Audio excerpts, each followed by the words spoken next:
اللهم صل وسلم وبارك على سيدنا ومولانا محمد وعلى آله وصحبه أجمعين. تعالوا بسرعة بسرعة شوفوا الجمال والحلاوة دي. هو ده بقى اللي يتقال عليها جامد، تحفة. تعالوا معايا بقى ونشوف طريقتها ونشوف مكوناتها ونشوف احنا عملناها ازاي.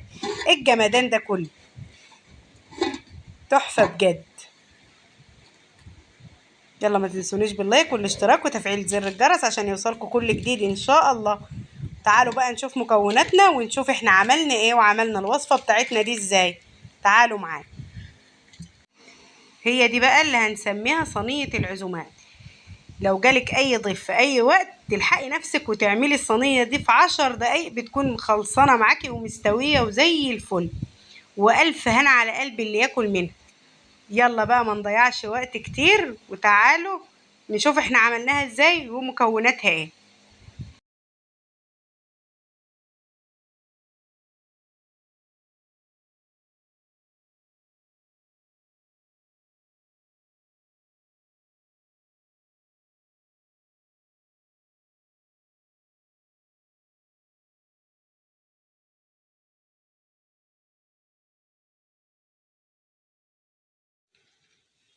تعالوا بقى معايا نشوف معانا مكوناتنا ايه النهارده. الوصفة الحلوة الجميلة بتاعتنا والصينية بتاعتنا الحلوة الجامدة قوي اللي تنفع معاكي في اي وقت، سريعة جدا تاخدش معاكي وقت.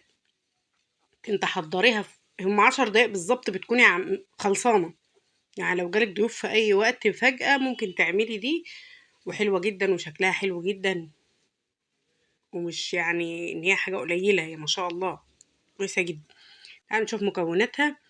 معايا نص كيلو من السجق البلدي، نص كيلو من الكبدة، نص كيلو لحمة مفرومة، معايا بصلتين مقطعاهم جوانح زي ما انت شايفة كده، معايا 2 طماطم برضو مقطعاهم زي ما انت شفتي التقطيعة، بصلتين مفرومين، فلفل احمر واصفر واخضر، ومعايا فلفل حراق حابة تحطي فيه حطيه، مش حابة ما تحطيهوش، ومعايا الكزبرة الخضراء، معايا فلفل اصفر اخضر احمر فلفل حراق، من كل حاجة فلفلاية واحدة بس.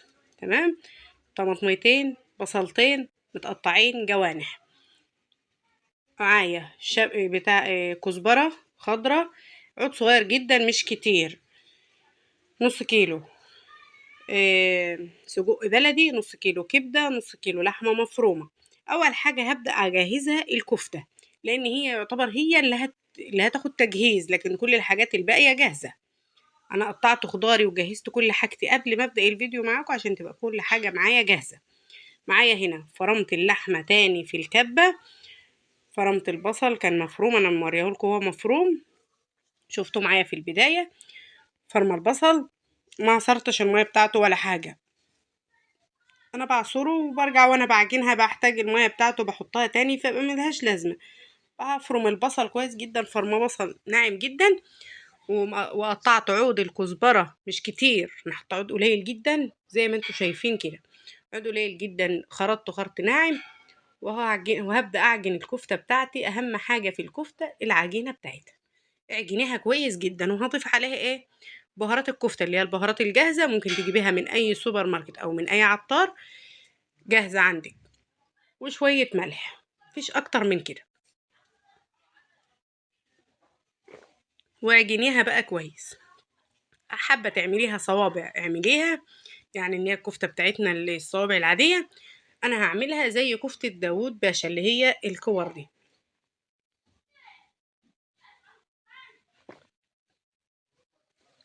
هكورها معاكم زي ما هتشوفي دلوقتي،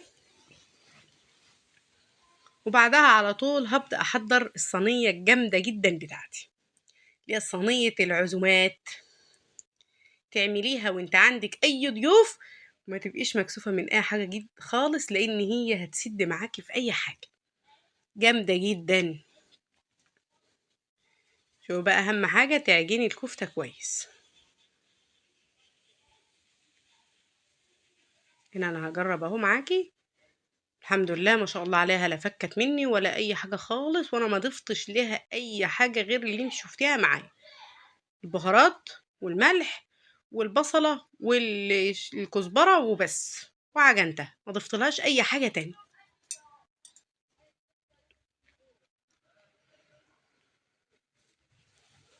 تعالوا بقى نكورها مع بعض.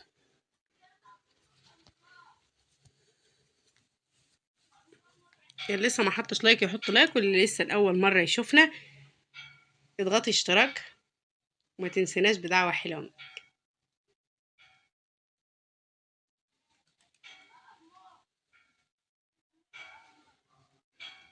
هنا بتعملي بقى الحجم اللي انت عايزاه، بس انا هكبرها شوية عشان لو نسبة الدهون بتاعتها اللي فيها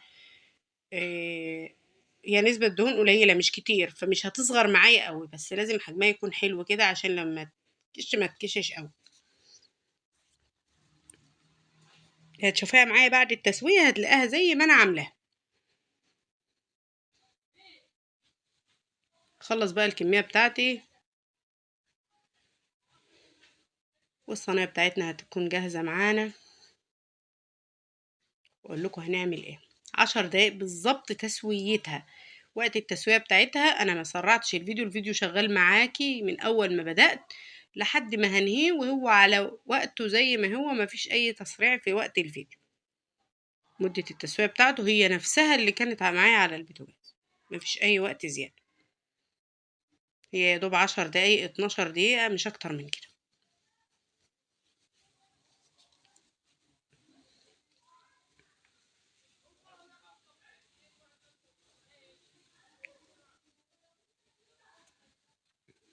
شوفي الخضرة بتاعتك ما تكتريهاش فيها عشان لونها ما يغمقش، خلي الخضرة قليلة تفضل محافظة على لونها كده، وتخليها شوفي شكلها تحفة.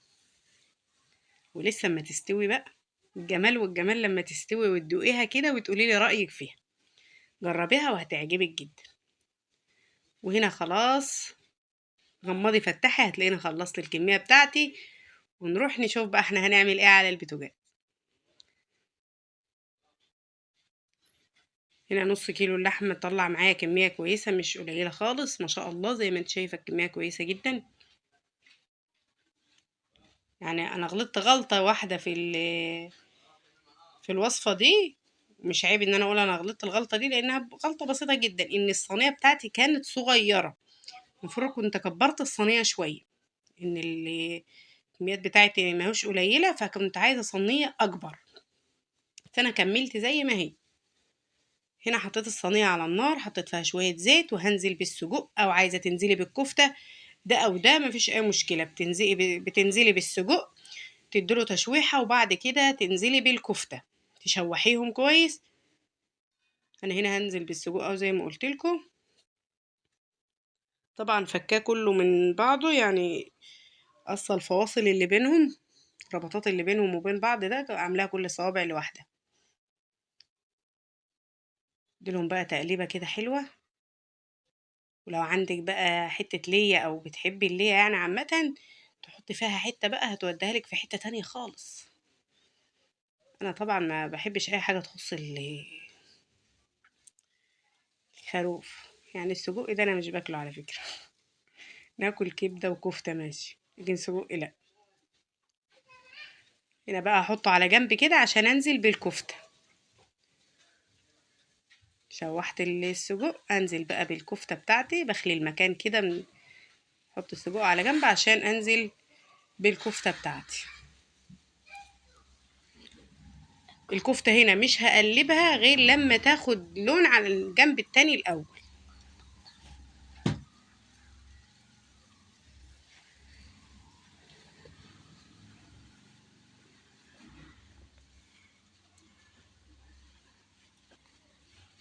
اوعوا تسرحوا، خليكم مركزين.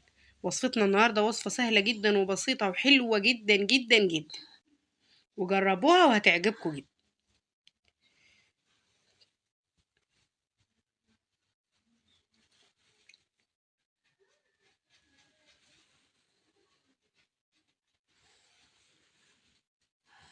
هنا هبدأ اقلب الكفتة بتاعتي، وهنزل بعد الكفتة هحط البصل. هخلي برضو مكان للبصل وهنزل بالبصل. كل حاجة بوسع لها مكان كده عشان انزل بالحاجة اللي بعدها. هنا زي ما قلت لكم اول ما الكفته بتاعتي بتاخد لون بقلبها، لونها بيغير معايا بس كده.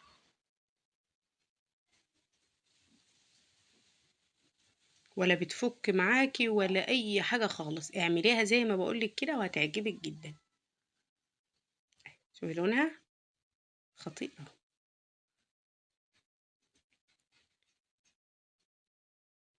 هنا هقلب دي وهنزل بعدها بالبصل على طول. طب بقى في جنب كده وننزل بالبصل.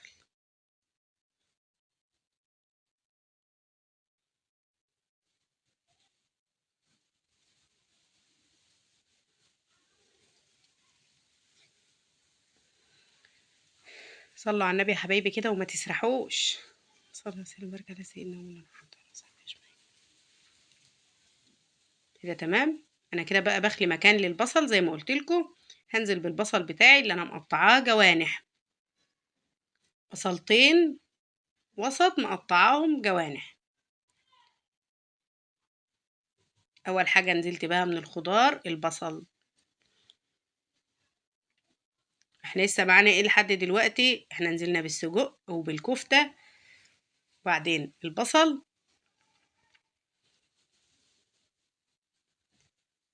ايوه انزل بقى كده حلو. شمي ريحه بقى ودوقي الطعم، ريحه وطعم جنن.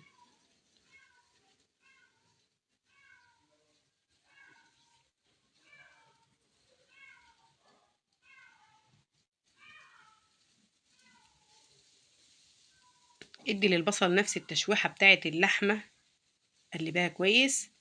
الصوص بقى اللي نازل من اللحمه ومن السجق ده بيوديلك الخضار في حته تانية. يلا شوحي كويس.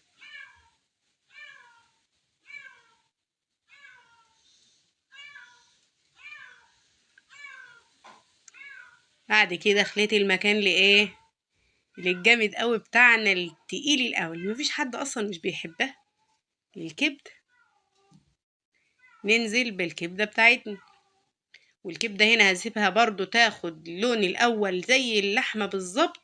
الكبده ما تقلبهاش على طول اول ما تحطيها، استني عليها دقيقتين بس وابدأي قلبي.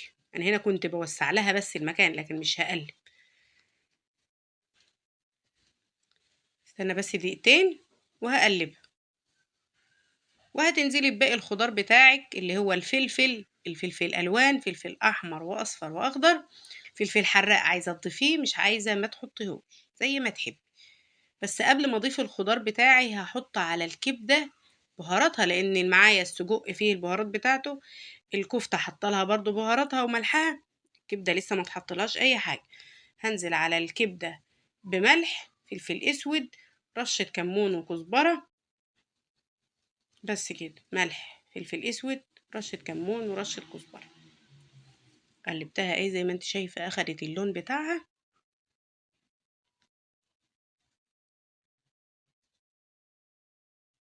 تقطيعه الكبده تقطعها زي ما انت حابه. انا مقطعاها نفس التقطيعه اللي بقطعها لها وانا بقليها عادي، مفيش اي حاجه. هنا نزلت بالكمون والكزبره، الملح، الفلفل الاسود. تعالوا بقى نديها تقليبه وننزل بباقي الخضار بتاعنا الطماطم والفلفل، ونسيبهم بقى دقيقتين كده على النار. دقيقتين تلاتة يعني مش اكتر من كده. سيبيهم بقى مع الخضار بس هما دقيقتين تلاتة مش اكتر من الوقت ده. وقت تسويتها اللي هو معاكي زي ما انت شايفة كده، لحد ما الفيديو يخلص هتلاقيها كده خلاص هي معايا كده استوت وبقت تمام. وهندوقها معاكم كمان اهي زي ما انت شايفة قلبتها كلها مع بعضها. مش هخلي بقى السجق لوحده والكفتة لوحدها، لا، كله مع بعض. صينية تشكيلة جامدة. سجق فيه كام واحدة منهم بس اتحمروا قوي، بس حلو جدا. هنا بقى هنزل بالخضار اللي هو الفلفل فلفل مشكل ده.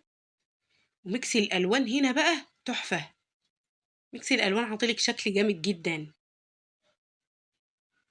هدي الفلفل تقليبه، وبعدين هحط عود الخضره بتاعنا والطماطم عشان تديلها صوص كده خفيف مع مع الكبده والكفته والسجق، ده بتخليها حلوه جدا.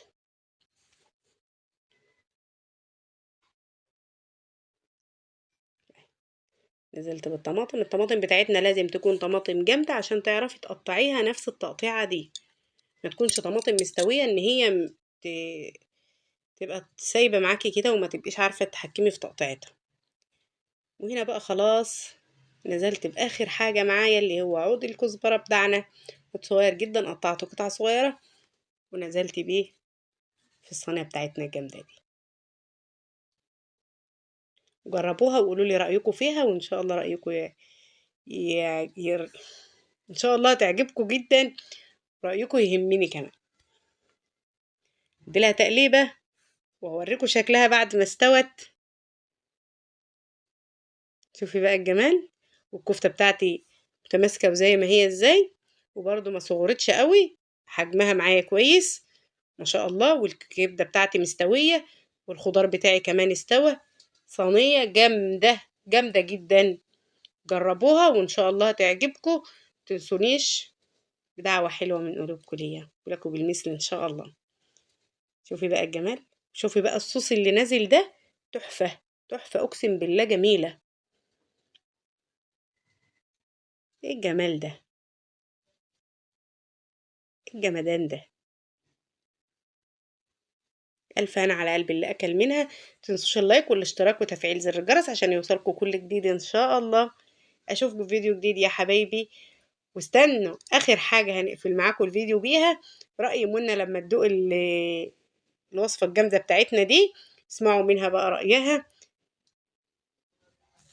وما تنسوش اللايك والاشتراك. أشوفكوا في فيديو جديد إن شاء الله. مع السلامة.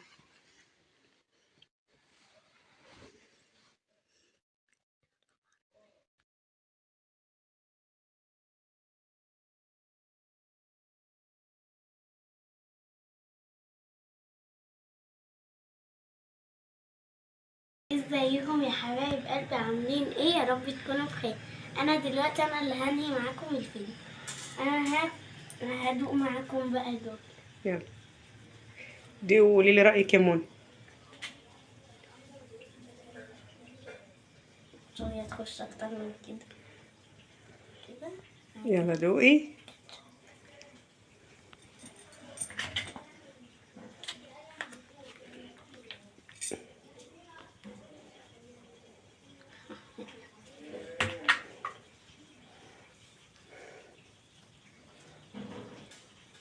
مش كلها بالمنظر ده يا بنتي. واحدة واحدة على بقك.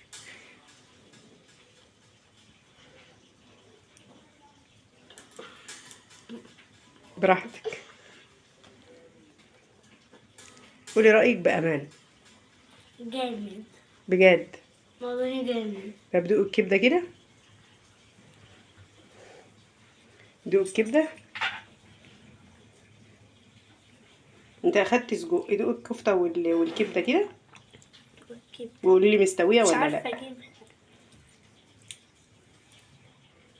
مش عارفة اجيب الكبدة ليه. يلا هتيجي اهي. تعالي بقى اهي. يلا حطيها هتبقى دخليها في العيش. ايوه كده شاطرة. دوقي بقى، دوقي قولي لي.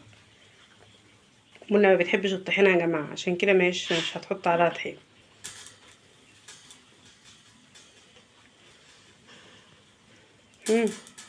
حلو بس مش احسن من السجق. يعني السجق عجبك اكتر من الكبدة؟ استوت ولا لا؟ حلو. طب يلا دوق الكفتة، دوقها كده من غير عيش.